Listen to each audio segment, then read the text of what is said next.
This episode is sponsored by BetterHelp. October 10th is World Mental Health Day, and this year we are saying thank you to therapists. BetterHelp therapists have helped over 5 million people worldwide on their mental health journeys. That's millions of stories and millions of journeys. Behind each one of them is a therapist who showed up, listened, and helped someone take that next step forward. Moments in therapy, like asking the right questions, having a safe place to get emotional or cry, or small wins, they can change lives. This World Mental Health Day, BetterHelp is honoring those connections and the therapists who make them possible while showing how easy it is to get guidance from a licensed therapist online with BetterHelp. I've been doing therapy for over 2 years and I couldn't recommend it enough. It's helped me so much with relationships with my friends, families, even myself. It's helped me understand myself better, and it's just made for such a better life. It really has. With over 30,000 therapists, BetterHelp is the world's largest online therapy platform, having served over 5 million people globally. And it works with an average rating of 4.9 out of 5 for live sessions based on over 1.7 million client reviews. This World Mental Health Day, we are collaborating with those therapists who have helped millions of people take a step forward. If you're ready to find the right therapist for you, BetterHelp can help you start that journey. Our listeners get 10% off of their first month at BetterHelp.com/PFF. That's BetterHelp, HELP.com/PFF. Eagles traveling to Minnesota to take on the Minnesota Vikings. Vikings coming off of a bye week here. McCarthy could be back. I don't think it's like 100% confirmed because he's, still dealing with that injury. And Carson Wentz also has a shoulder injury. So whoever starts this game for Minnesota, neither of them is going to be 100%. I'm going to talk about McCarthy here in a second. But talk to me about Philly. What's going on with the Philadelphia Eagles? It feels like everybody was very, very quick to the second Philly started not looking good, and really the second that they dropped the game and a loss, they're like, boom, all right, like a rock. They're not a top 10 team anymore. And I kind of think we've gone a little bit too far in that direction. But talk to me about Philly and what you see in this game. Obviously, they're one of the most talented teams in football. I think right now they're just having a case of needing to refine their identity that they had last year. What was the identity last year? Dominate in the trenches, run the football, ride Saquon Barkley late in games to wins, right? And right now, they don't have Saquon Barkley going, whether it be certain games where they're not calling enough design runs or it's not creative enough, or maybe he's just a little bit gassed out from the heavy workload that he had last year, right, all the way through the postseason. Right now, Saquon Barkley, 59.4 rushing grade, only ripping off 3.4 yards per carry. And that last number is the most stark to me. 0 runs of at least 20 yards. I mean, this was what defined his season last year, was the ability to get to the second level and house calls to the end zone, 30, 40, 60, 70 yards. He was setting record when it came to those long touchdown runs and the explosives. He does not have a run longer than 18 yards this season, Trevor. So I think that's the big thing. You have to find a way to get Barkley going, especially between the tackles on this Minnesota defense that has not looked great in run defense. It has not been a consistent operation in run defense. They've got some good pass rushers they acquired in the offseason on the inside, Javon Hargrave, Jonathan Allen, but these guys are not great run defenders, and I think stopping the run between the tackles has been a problem for Minnesota. If there's a week where they need to bounce back in Philly in the run game, it's this week, because what you don't want to do is get in those third and obvious situations where Brian Flores opens up the blitz packages and the Eagles, and Jalen Hurts is under pressure and they don't have the hot routes on and the passing game doesn't get too creative. They really need to find a way on early downs to get Saquon Barkley going, to get in shorter yardage situations and set up their offense for success so they're not getting blitzed like crazy on 3rd and 8.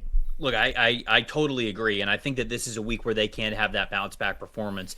When you look at the Vikings' run defense this season, they're 23rd in team run defense grade with that 62.8, and their average depth of tackle, a stat that I mentioned in the previous game, 4.34 yards after the line of scrimmage. That's just 24th in the NFL. So it feels like it's a week where the Eagles haven't been as dominant in run blocking as they have been in the past. And I think that we just automatically think of the Eagles as like, oh, they're just one of the best offensive lines in the NFL running the football. Not quite this year, but this could be a good bounce back type of week for them in that area. You get Saquon going, you're able to run the football. It was a big reason why the trenches, honestly, was a big reason why I liked the Vikings a lot this year. But through injuries, it just has not manifested. And I think the offensive side of things sort of goes into that as well, with Ryan Kelly's injury and Donovan Jackson's injury and Christian Darrisaw being in and out of the lineup, Brian O'Neill being in and out of the lineup a little bit.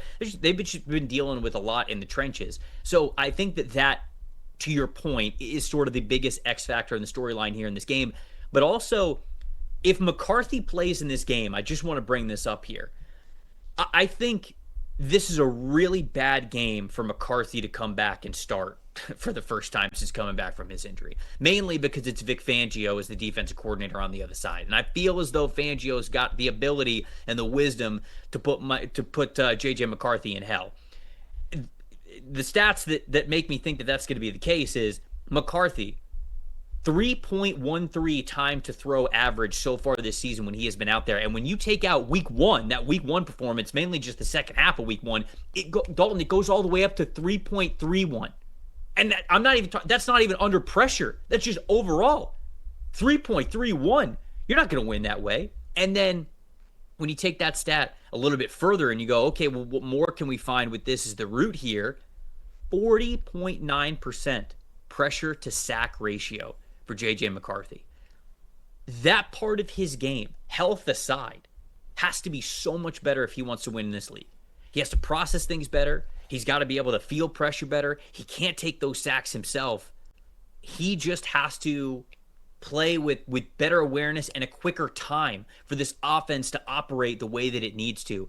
Kevin O'Connell, he can make things easier for quarterbacks, but they've still got to be able to process what they are seeing. And right now, it feels as though what we've seen from J.J. McCarthy is that he's trying to drink water through a fire hose. He's just, you could almost see it. He's just trying to take in too much right now, and it's a little overwhelming for him. He's got to come back and look a lot more in control, a lot more decisive, and it's a bad week against Vic Fangio to have that be the case. So I am going to take the Philadelphia Eagles in this one on the road. I'm going to take them 27-17. I think they're going to be able to run the ball, and I'm worried if J.J. McCarthy's going to be out there, what Vic Fangio is going to sort of do with the scheme of the defense, how he's going to disguise things with the safeties coming up and coming down. Okay, too high, now it's one high, the rotations, the sim pressures. I'm a little bit worried about everything that could be thrown at J.J. McCarthy if he starts in this game. Yeah, I think if the Eagles win this game, they're going to have to win it on the interior. First of all, running between the tackles where they should have a solid opportunity to do so. And then the interior pass rush with Jalen Carter and Jordan Davis and Moro Ajomo, they've been outstanding on the inside. That's really been the best part of their pass rush this year, aside from the situational part of Josh Uche off the edge, who's been really good. I think this is actually the hardest game of the week to pick because the Eagles, is not great vibes around the Eagles right now. They're trying to figure out what they're trying to do on offense, and now you have to go on the road and play a really creative defense that Brian Flores has in Minnesota. I'm actually going to take the Vikings, I should say. I'm going to take the Vikings to squeak this one out 23-20. This game is so hard for me, and I actually don't know yet if the Vikings would have a better chance to win with McCarthy or with Carson Wentz. There's a lot of variability on the Vikings side, but the Eagles have to figure this thing out on offense, and if they don't ride Saquon Barkley and they're in a lot of obvious passing situations or they fall behind in this game early, I think they could be in a lot of trouble. Man, if the Vikings win this game, we'd start to have some serious conversations about the Philadelphia Eagles next week. I think this is a prime game for the Philadelphia Eagles to win. And a big factor too is that Quinyon Mitchell could miss this game, and the Eagles have really struggled at corner, and corner is not a place, no matter who the quarterback is, corner is not a place you want to be struggling against this Minnesota team with Jefferson and Addison, all the guys that they have on the outside too. I think this is going to be a tight football game. I really do want. I thought looking at this slate, this was the hardest game to pick. So I'm riding Minnesota as the home team, but I really think this is the hardest one. I have no idea with this one.